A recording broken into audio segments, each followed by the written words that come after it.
Still playing with your little computer project? Richard Sterling's voice boomed across the marble terrace, drawing amused chuckles from the gathered guests. When are you going to join a real business, son? I gripped my champagne glass tighter, keeping my expression neutral as my father-in-law approached.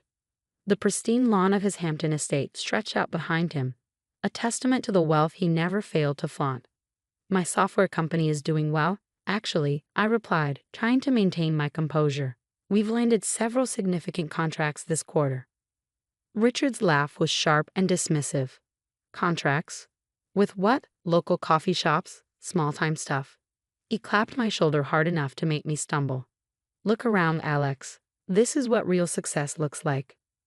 My name is Alexander Foster, though the society pages prefer Sarah Sterling's husband or Richard Sterling's son-in-law. At 32, I built quantum solutions from the ground up, turning my coding expertise into a growing enterprise. But to Richard, I would always be the scholarship kid who somehow convinced his daughter to marry down. Dad, please, Sarah interjected, appearing at my side with the perfect timing she developed over our 5 years of marriage. It's your birthday party. Let's not talk business. Richard waved his hand dismissively. I'm trying to help him, princess. Someone needs to show him how the real world works. He turned back to me, eyes sharp despite the champagne he'd been drinking. The offer to join Sterling Enterprises still stands. We could use someone in it. It, like what I did, was the same as fixing printer problems. I opened my mouth to respond, but Sarah's gentle squeeze of my arm stopped me. We'd had this conversation before. Richard Sterling didn't listen to explanations or facts. He only respected one thing: power. Thank you, but I'm happy where I am, I said instead, raising my glass in a mock toast. Your loss, Richard shrugged, already turning away to greet another guest. Just don't come crying to me when your little startup fails. As he walked away, Sarah leaned close. I'm sorry, she whispered. You know how he gets at these events. I did know. Every family gathering was an opportunity for Richard to remind me of my place in his world, somewhere far below him. The fact that Sarah had chosen to marry a computer nerd instead of the hedge fund manager he picked out for her still rankled him 4 years later. It's fine, I assured her, though we both knew it wasn't. Go mingle. Your mother's been trying to catch your eye for the last 5 minutes. Sarah hesitated, torn between supporting me and fulfilling her social obligations. Are you sure? Go, I smiled. I need to check some emails anyway. She kissed my cheek and moved away, instantly transforming into the perfect socialite daughter her parents had raised. I watched her go, marveling at how easily she navigated both worlds, my small but growing tech company and her father's billion-dollar empire. Finding a quiet corner of the terrace, I pulled out my phone. There were several messages from Marcus, my lead developer, all marked urgent. Boss, you need to see this. Google just responded to our proposal. My heart skipped a beat. We'd been in talks with Google's cloud division for months, a potential contract that would change everything. With trembling fingers, I opened the attached document. As I read, the sounds of Richard's lavish party faded away. The contract terms were beyond what we'd hoped for. Google wasn't just interested in our security protocol. They wanted to integrate it across their entire cloud platform. Call me ASAP, I texted Marcus. Seconds later, my phone buzzed. This is real, right? I asked as soon as he picked up. You've verified everything. Triple checked, Marcus confirmed. Their legal team sent over the preliminary contracts an hour ago. They want to fast-track the integration. Alex, this is big, like really big. I leaned against the terrace railing, letting the cool evening air wash over me. What's the timeline? They want to announce next week. Full press release, joint statement, the works. You'll need to fly out to Mountain View to sign the final papers. Next week? I ran a hand through my hair. That's fast. That's Google, Marcus laughed. When they want something, they move quick. Oh, and there's more. Apple's team reached out right after. Apparently, word got out about the Google deal. They want to discuss potential collaboration. I closed my eyes, thinking of Richard's condescending smile. Small-time stuff, he called it. Send me everything, I said. And Marcus, great work. Thanks, boss. Want me to start on the Apple proposal? Not yet. Let's keep that quiet for now. I have a feeling the next few days are going to be interesting. Ending the call, I looked back at the party. Richard was holding court near the pool, gesturing grandly as he told one of his famous business war stories. The same ones he'd been using for years to remind everyone of his genius. Sarah caught my eye from across the terrace, raising an eyebrow in question.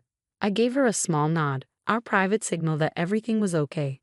More than okay, in fact. Alex, Richard's voice cut through my thoughts. Stop hiding with your phone and join us. Howard here was just asking about your, what do you call it? App business. Taking a deep breath, I walked over to the group. Howard Turner, another tech-illiterate billionaire, peered at me through expensive glasses. Richard tells me you do something with computers, he said, clearly making an effort to sound interested. Cybersecurity, I corrected politely. We develop advanced protection protocols for cloud-based systems. Ah, Howard nodded, already losing interest. Very modern. Richard laughed. Alex here thinks he's going to revolutionize the industry. Keeps talking about neural networks and artificial intelligence. He turned to me, eyes glinting. How many employees do you have now? 10, 15, 28, I said. We're actually planning to expand soon. 28, Richard announced to the group. Meanwhile, Sterling Enterprises just opened our Tokyo office. What are we at now, Thompson? He looked at his CFO. Over 10,000 employees worldwide, sir, Thompson supplied dutifully. That's real business, Richard declared, raising his glass. Scale, gentlemen. That's what separates the players from the pretenders. The sycophants around him nodded in agreement. I noticed Sarah watching from nearby, her face tight with suppressed anger. She hated when her father did this, but we both knew confronting him would only make things worse. Actually, I said, surprising myself with my calm tone, we're quite happy with our current size. It allows us to stay innovative, adapt quickly to market changes. Richard's smile turned patronizing. Of course. Nothing wrong with staying small. Someone has to handle the little jobs. He turned to the group. Did I ever tell you about the time I acquired Pacific Steel? Now that was a deal. I tuned out his story. I'd heard it at least a dozen times before, and checked my phone again. Marcus had sent over the preliminary contracts. The numbers made me blink. Google wasn't just buying our security protocol. They were valuing it at nearly $1 billion. A hand touched my arm, and I looked up to find Sarah beside me. Everything okay? She asked quietly. You've been glued to your phone all evening. I glanced at Richard, still holding forth about his brilliant business acumen, then back at my wife. Remember how you said I should wait for the perfect moment to prove him wrong? She nodded, curiosity sparking in her eyes. I think that moment's coming. Soon. Before she could ask more questions, Richard's voice rose again. Alex, put that damn phone away. It's my birthday, for God's sake. Show some respect. I slipped the phone into my pocket, remembering Sarah's constant advice. Patience. The right moment would come. The next few days passed in a blur of preparations. While Richard's birthday celebration dominated the social pages, Tech Titan's magnificent milestone, my team and I worked around the clock finalizing details with Google's legal team. Sarah knew something was happening but didn't press for details. She understood the importance of timing, especially when it came to her father. Just promise me you'll record his reaction, she said one evening as we got ready for bed. Whatever it is you're planning. I kissed her forehead. You'll have a front row seat. The following Wednesday, Richard summoned us to a family dinner at his penthouse. These dinners were regular events, opportunities for him to remind everyone of their place in his carefully ordered world. Bring your appetite, he texted. And Alex, try to dress appropriately this time, no startup casual. Sarah rolled her eyes when I showed her the message. One of these days he's going to realize that Mark Zuckerberg changed the rules about business attire. I adjusted my tie, Hermes, a gift from Sarah, and smiled. Maybe sooner than he thinks. The elevator ride to Richard's penthouse was silent, both of us lost in our own thoughts. Sarah was worrying her lower lip, a sure sign she was nervous about something. What is it? I asked. She sighed. Dad's been meeting with venture capitalists lately. I overheard Mom talking about it. I think he's planning to launch his own tech division. I raised an eyebrow. Really? He keeps talking about showing these Silicon Valley upstarts how real business is done. She touched my arm. Just be careful, okay? When Dad feels threatened, he can be ruthless. I covered her hand with mine. Trust me. The doors opened directly into Richard's magnificent foyer, where Thompson, ever the loyal CFO, was waiting to greet us. Miss Sarah, Mr. Foster, he nodded. Mr. Sterling is in his study. He'd like a word with Alex before dinner. Sarah squeezed my hand before heading toward the dining room. I followed Thompson down the hallway, each step muffled by priceless Persian carpets. Richard's study was designed to intimidate, all dark wood and leather, with floor-to-ceiling windows overlooking the city he considered his personal kingdom. He stood at the window, silhouetted against the sunset, deliberately making me wait. Alex, he finally said, not turning around. Have a seat. I remained standing. You wanted to see me. He turned then, a familiar smirk playing at his lips. I've been thinking about your situation. Thompson, give us the room. Once we were alone, Richard settled into his leather chair, steepling his fingers. I'm going to make you an offer, Alex. A generous one, considering the circumstances. Oh. He pushed a folder across his desk. Sterling Enterprises is launching a new division, Sterling Tech. We're acquiring promising startups, building a real presence in the digital space. His emphasis on real was unmistakable. I'm prepared to offer you a position as a junior VP, and we'll absorb whatever assets your little company has. I didn't touch the folder. And if I'm not interested? Richard's smile turned cold. Then you should know I've been talking to some very interesting people. People who might be willing to compete directly with whatever services you're offering. With proper funding, of course. Are you threatening me? Threatening, he laughed. No, just having a father-son chat. Looking out for your best interests. He leaned forward. The tech world isn't like other businesses, Alex. It's cutthroat. A small operation like yours. Well, accidents happen. Systems fail. Clients lose confidence. I felt a surge of anger but kept my voice steady. I'll think about it. Don't think too long, Richard warned.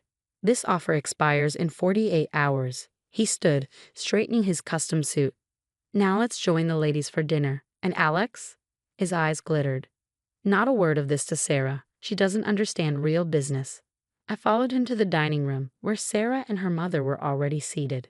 Eleanor Sterling looked up from her perfectly arranged place setting, her smile as artificial as the flowers in the centerpiece. Alex, darling, she cooed. Sarah tells me your little company is doing well. Very well, I replied, taking my seat. In fact, I have some news to share. Richard's hand tightened on his wine glass. Perhaps business can wait until after dinner? Actually, I said, pulling out my phone, this can't wait. The press release goes live in about 3 minutes.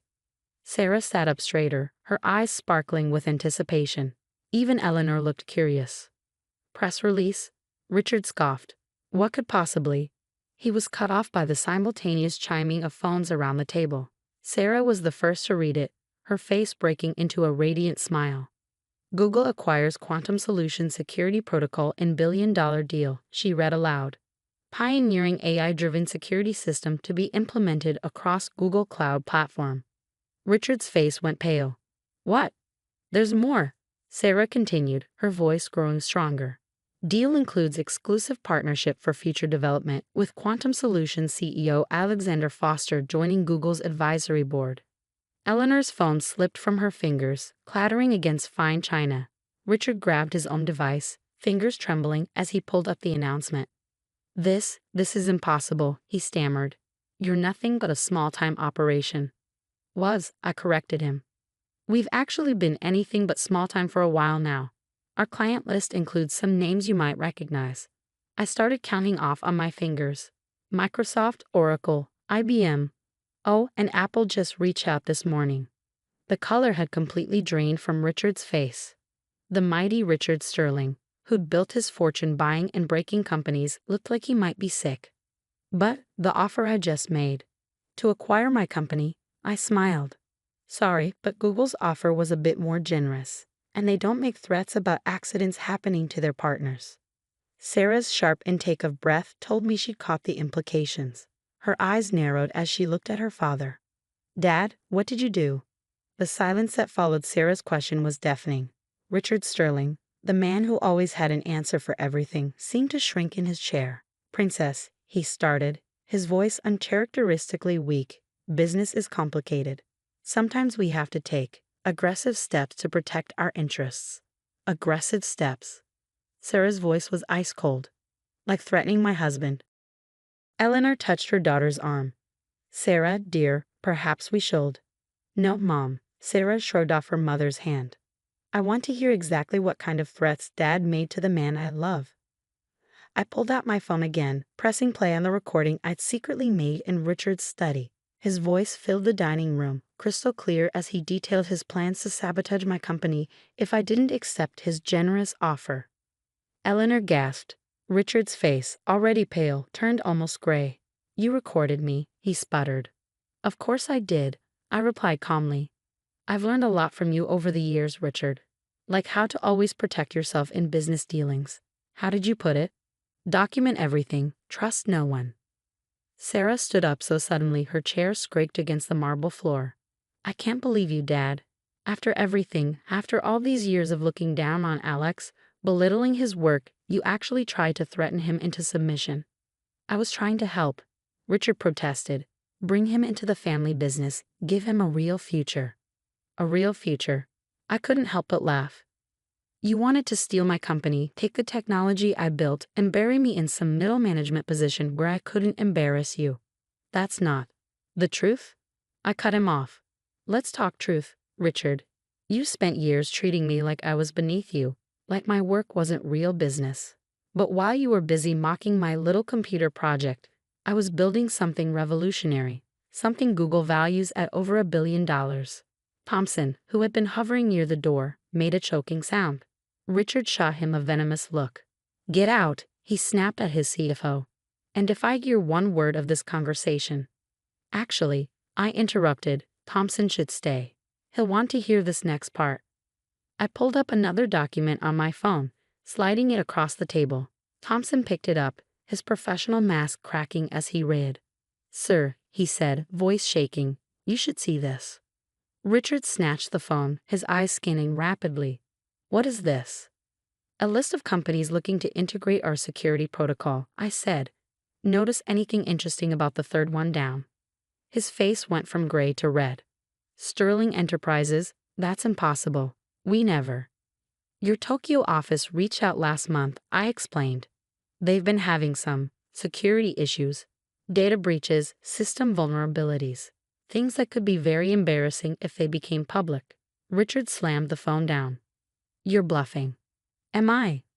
I pulled up another email. "This is from your head of Asia operations." Should I read it aloud? The part where he details exactly how vulnerable your systems are? "Enough," Richard roared, standing up. "I won't be threatened in my own home." "Threatened?" I kept my voice calm. "I'm just having a father-son chat, looking out for your best interests." Sarah made a sound somewhere between a laugh and a sob. Eleanor was clutching her pearls, looking faint. "What do you want?" Richard asked, deflating slightly. "Want? I don't want anything from you, Richard. I never did. All I wanted was respect, not for your money or your connections, but for what I built on my home." I stood up, straightening my tie. "The Google deal goes public tomorrow morning. I'm sure the press will be very interested in what the great Richard Sterling thinks about his son-in-law's success.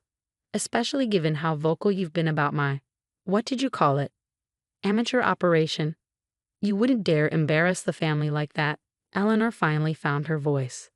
"No," Sarah said firmly, moving to stand beside me.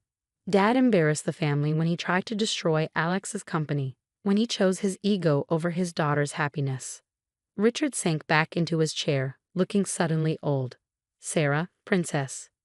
"Don't princess me," she cut him off. "I'm not your perfect little socialite anymore. I'm a grown woman who's watched her husband build something amazing while her father did everything he could to tear him down." The next hour was a blur of accusations, revelations, and long-buried truths finally coming to light. Sarah confronted years of her father's manipulation. Eleanor alternated between defending her husband and begging everyone to think of the family's reputation. Thompson quietly excused himself, probably already updating his resume. Finally, exhausted, Richard looked at me with something like respect in his eyes. You outplayed me, he admitted. This wasn't a game to me, I replied. This was my life's work. Something you might have known if you ever bothered to really look at what I was building instead of just dismissing it. He nodded slowly. And now? What happens next? That depends on you, I said. Google wants to announce the partnership at a press conference next week. They're expecting the whole family to be there, showing support. Can you do that, Richard? Can you stand up in front of the cameras and admit that your son-in-law built something worthwhile? He flinched at my tone but held my gaze. Yes, he said finally. I can do that. Sarah squeezed my hand. And after, I said, we all learn to be a real family, one built on respect, not power plays and manipulation. The next week was a whirlwind of preparations. The press conference was scheduled for Thursday morning at Google's New York office. Marketing teams from both companies worked around the clock to coordinate the announcement. And through it all, Richard Sterling was uncharacteristically quiet. The morning of the press conference, I found him waiting in the hotel lobby, impeccably dressed as always but somehow diminished. Alex, he said as I approached. Do you have a moment? I checked my watch. We need to leave in 20 minutes. He nodded, gesturing to a quiet corner. I've been doing some thinking this past week. About business, about family, about what really matters. And I was wrong. The words seemed to physically pain him. Not just about your company, but about you. I was so focused on what I thought success should look like that I couldn't see it taking a different form. I studied him carefully, looking for signs of manipulation. Why are you telling me this now? He sighed, running a hand through his silver hair. Because in an hour, I have to stand up in front of the world and acknowledge that my son-in-law is a brilliant businessman. And I wanted you to know that I mean every word I'm going to say. Before I could respond, Sarah appeared, stunning in a navy blue suit. Ready? Richard straightened his tie. Ready. The press conference went better than anyone could have expected. Richard played his part perfectly, praising my innovation and vision. When a reporter asked about his previous dismissal of tech startups, he even managed a self-deprecating laugh. I've learned that success doesn't always wear a three-piece suit, he said, drawing chuckles from the crowd. Sometimes it comes in the form of brilliant young minds who see possibilities that old titans like me might miss. The photos from that day would become family legends. Richard Sterling standing proudly beside me as Google's executives detailed the historic partnership. Sarah beaming at both of us, even Eleanor managing to look genuinely pleased. But the real change came in the months that followed. Richard's attitude toward me shifted from condescension to genuine interest. He started asking questions about the technology, actually listening to the answers. When Apple's offer came through 2 months later, he was the first person I called for advice. What do you think? I asked after laying out the terms. He was quiet for a moment, considering.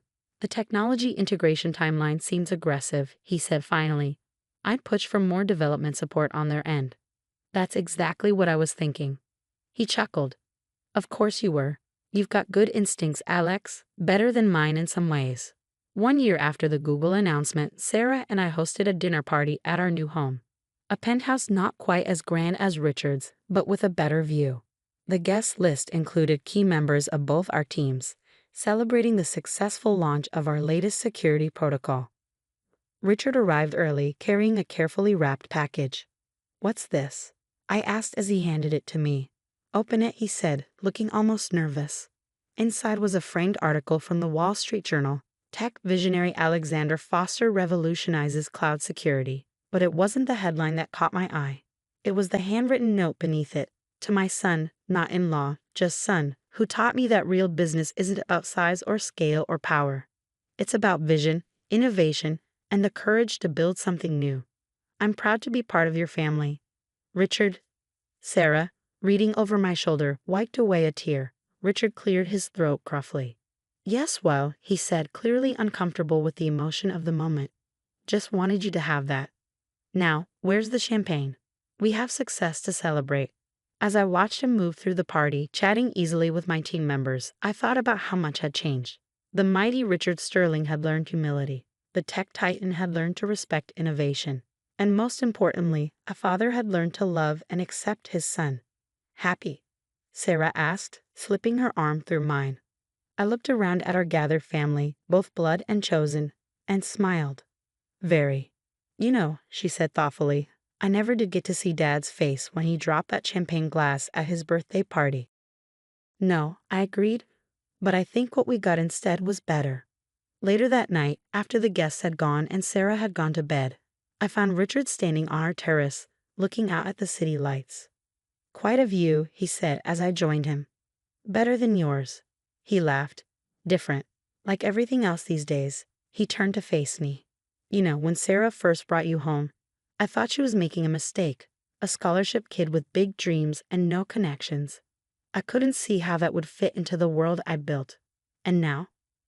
Now I realized she wasn't trying to fit into my world. She was helping build a new one. A better one. He raised his glass. To new worlds. I clinked my glass against his. To family. To family, he agreed. And Alex, thank you for not destroying me when you had the chance. I know I deserved it. That's not what family does, I said simply. He nodded, understanding in his eyes. We stood there in comfortable silence, two men who had moved past being enemies or even in-laws to become something we both needed more. Father and son.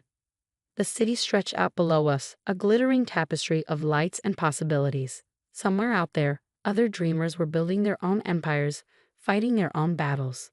But here, on this terrace, the war was over. The empire wasn't divided, but expanded, strengthened by the very differences that had once threatened to tear it apart. Richard Sterling had finally learned that real business, like real family, isn't about power or control. It's about building something together, something bigger than ourselves. Something that could change not just an industry, but the people within it. And that, as it turned out, was the greatest success of all.